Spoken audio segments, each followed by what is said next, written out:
முருகன் உங்களுக்கு துணையாக இருந்தா இந்த அறிகுறிகள் கண்டிப்பா வந்திருக்கும். முருகர் உங்களுக்கு துணையாக இருக்கிறார் என்றால் முதலில் அவரின் ஞாபகம் வந்து கொண்டே இருக்கும். எதற்கெடுத்தாலும் முருகா முருகா என்றும் ஓம் சரவணபவ என்றும் கூறுவீர்கள். அவர் மீது அன்பு அதிகரித்துக் கொண்டே போகும்.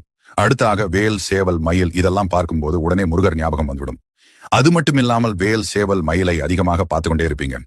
முருகனுக்கு உரிய சிறப்பான நாள் வருகிறது என்றால், அந்த நாளை நீங்கள் ஏதோ ஒரு காரணத்தினால் மறந்துவிட்டீர்கள் என்றால், அன்றைய தினம் உங்கள் மனதிலும் கண்களிலும் முருகனின் உருவப்படமோ முருகர் சம்பந்தப்பட்ட பொருட்களோ உங்க முன்னாடி வந்து ஞாபகப்படுத்தும்.